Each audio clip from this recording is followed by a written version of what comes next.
Hey,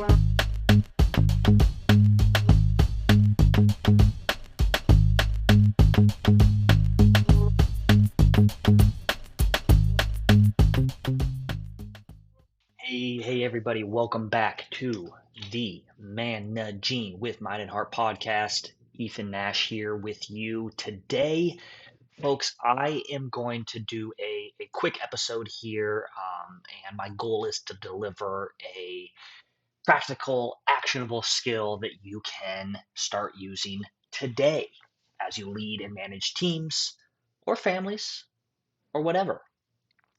So what I'm going to share with you today, this is we'll call it an abbreviated kind of Reader's Digest version of a section that we cover in our Managing with Mind and Heart Leadership Development workshop series.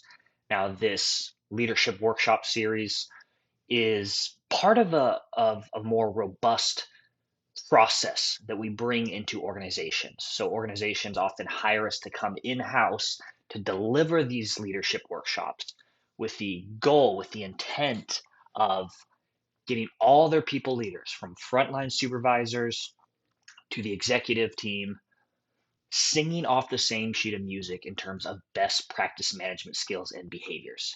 And then we work with those organizations in advance, throughout, after the process to make sure that these skills don't stay here in the workshop, to make sure they're embedded into the culture, make sure that the work that we're doing here is sustained and permeates the culture of these organizations. So today, I'm going to give you a quick little tidbit here on giving praise and recognition. Now, stick with me here because you might hear giving praise and recognition. It's like, okay, I get it. Just do it. Say, nice job, appreciate people often.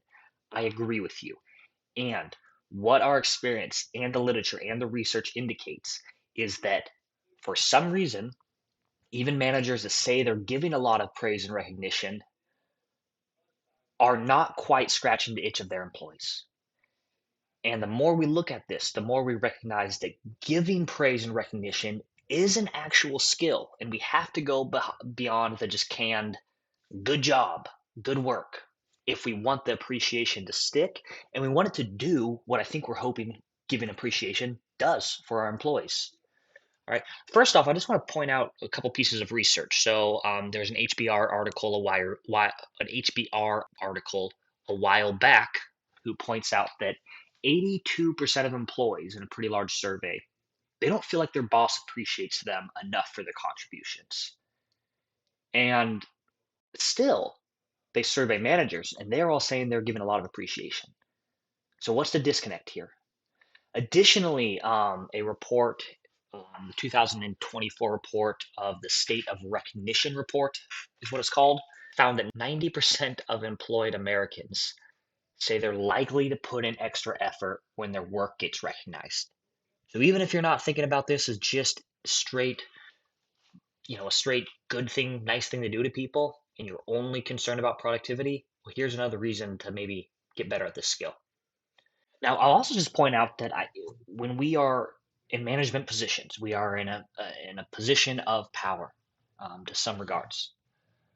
And there is this interesting study by Ken Kovac. Ken Kovac has done a lot of research on employee motivation, one of the most prolific researchers on employee motivation, I would say.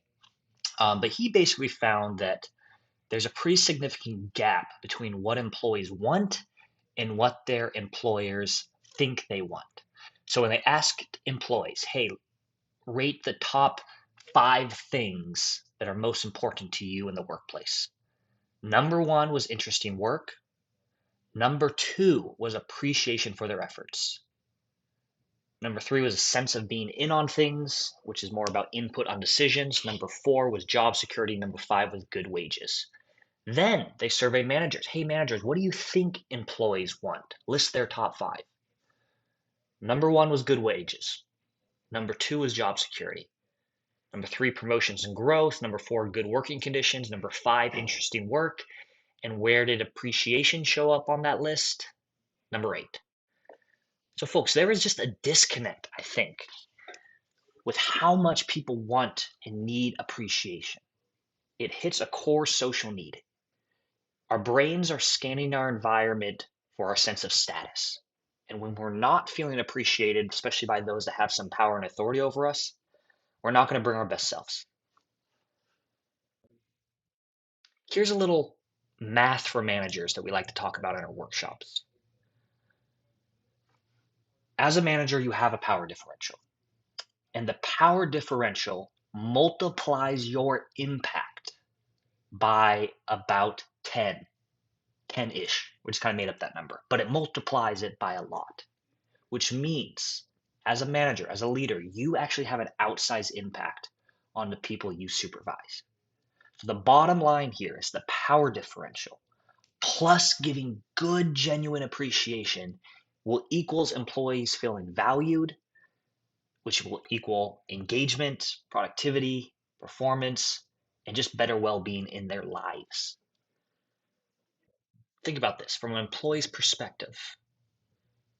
They are thinking, consciously or not, do I matter? Do I matter on this team? And do I matter to this person that has some power and authority over me? We're talking about self-worth here when it comes to giving appreciation. When people feel like they matter and they have worth, especially in the eyes of a respected leader, they bring their best self. That is the first principle to hold on to here. The second principle to hold on to here is that remembering that specific praise lasts far longer than more general praise and has a much greater impact. So when recognition actually names a concrete behavior and the impact of that behavior, it's much more likely to be remembered and really to influence future motivation and behavior of that person. The third principle to hold on to here is that these moments of recognition and appreciation from a leader, when done right, they shape identity, not just morale. Like over time, people start to internalize what respected leaders consistently notice and name. And those messages they're getting from these leaders, they can become part of how they actually see themselves at work. Okay, okay. So, enough theory. Let's get practical here. When we do this in our workshop, we spend a lot of time on how to put this skill into practice. And anytime that we're working on a skill like this, which we call a type of adaptive skill, we take a two-part journey. We focus on the behaviors of that skill, like what does a skill look like and sound like when it's put into practice? And let's break that down into its component parts so we can practice it over and over and over again. And we also focus on the growth mindset element of this skill. Like, what are the thoughts? What are the attitudes? What are the beliefs that I can develop in myself that will support me consistently practicing these behaviors? So we're going to focus on the behaviors right here. We'll skip the mindset element of it, although again, we cover that in our workshop in more detail. But let's talk about behaviors. How to deliver feedback, positive feedback, praise and recognition in a way that actually motivates, that actually sticks, that actually causes that person to feel cared about and respected. So to do this, I'm going to give you an acronym. You know we love acronyms over here at Nash Consulting. The acronym for you today is BIT. B-I-T. BIT. BIT, bit, bit. Remember that. BIT. BIT, bit, bit. Okay, that's enough.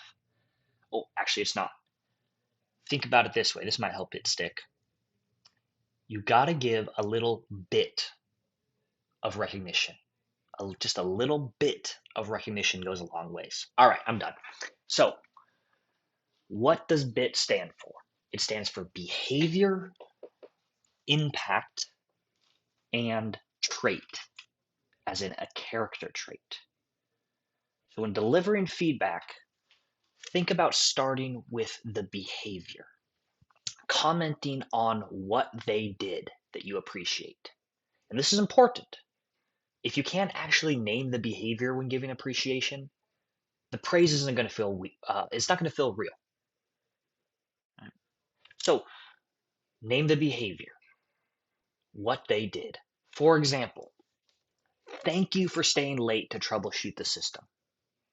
For example, You handled that complaining customer like a pro. For example, I appreciate that you spoke up at that meeting about your concerns. Okay? It's not rocket science. It's simply naming the behavior, right? The behavior that you appreciate, the behavior that you are recognizing. Now, quick side tour here. I'm gonna throw in this cool study because I think it helps this stick for us. So Dan, I believe his last name is pronounced Airley, did what he calls his meaning of work experiment. This is actually cited in Daniel Pink's book called Drive: The Surprising Truth About What Motivates Us. So basically, in this study, researchers recruited students, and in the experiment, what they would do is that they would pay each participant per sheet to do a tedious task. So basically, they would give the participants a sheet of paper, and on this sheet of paper, their instruction was to find and circle as many instances of two consecutive letters. So they get the sheet of paper, it's just got a bunch of letters all over it, and they're looking for when SS is next to each other. They would circle that, then T, and then another T, circle that. Okay, so a pretty tedious task here. And the arrangement was they would pay these participants 55 cents per sheet of paper that they completed.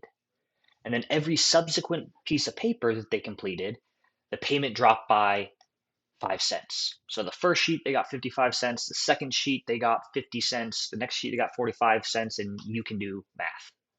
Good. All right. And the idea was these participants could basically stop at any time. So what they were looking for here is, given that the payment went down each sheet of paper, how long are participants willing to persist on this task? So that's the setup. Now they took these participants and they randomly assigned them into three different groups.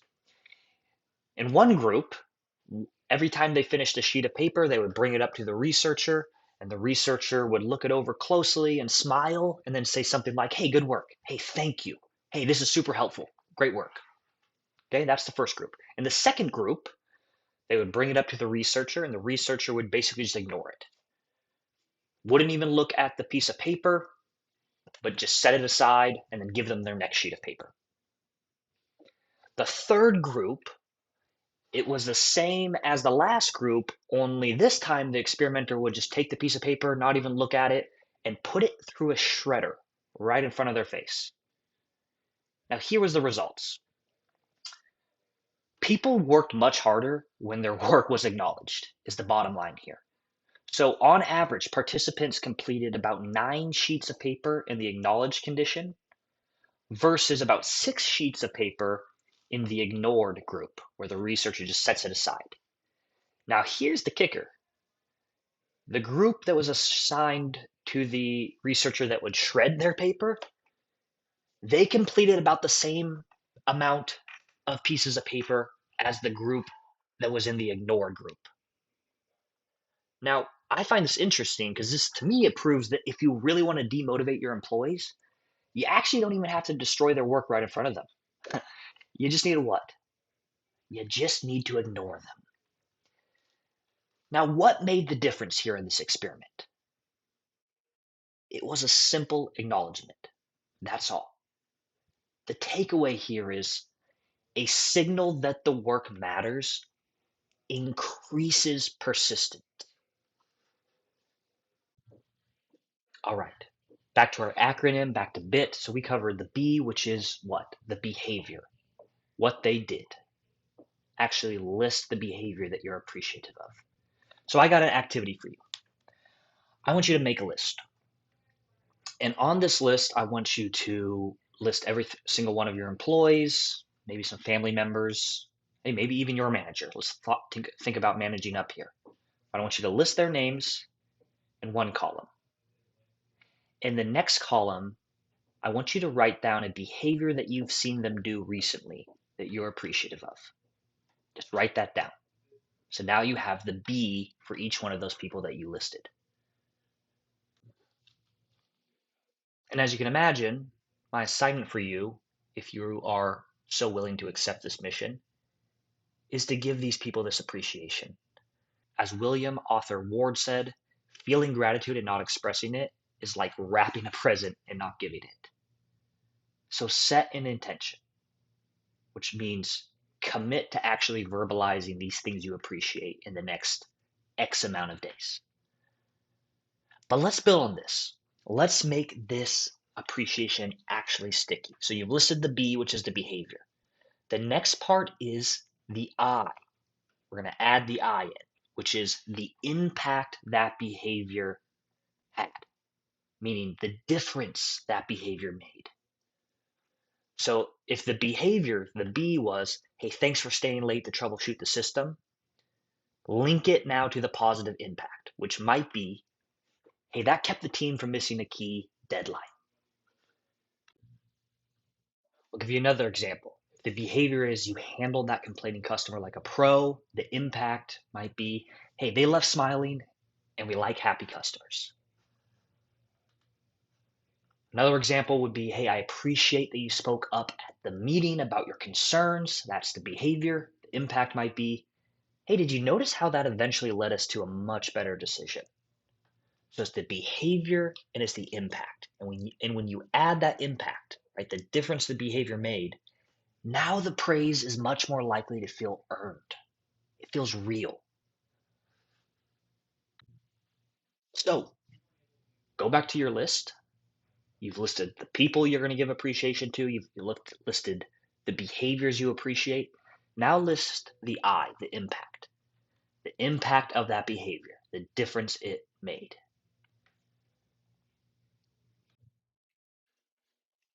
Okay, let's bring this home. We've covered the B for behavior. We've covered the I for the impact of that behavior. Now we're the T to complete our bit, which is a trait, aka a character trait of that person.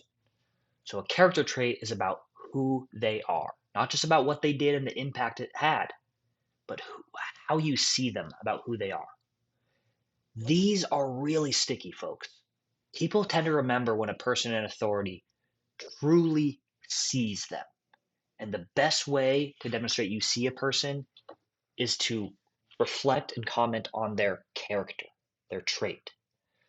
So, and by the way, research shows that when recognition or shows that recognition of character by a leader is actually stored as an emotional memory, which is why people often remember this type of appreciation for decades.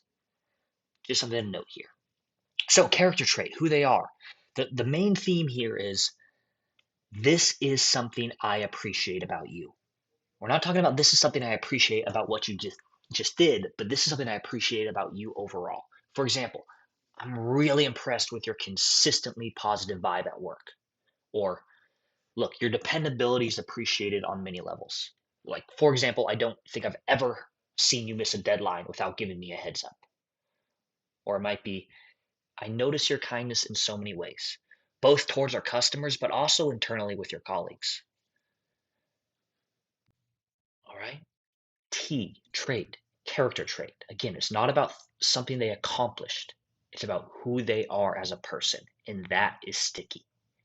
And the praise is much more likely to be remembered.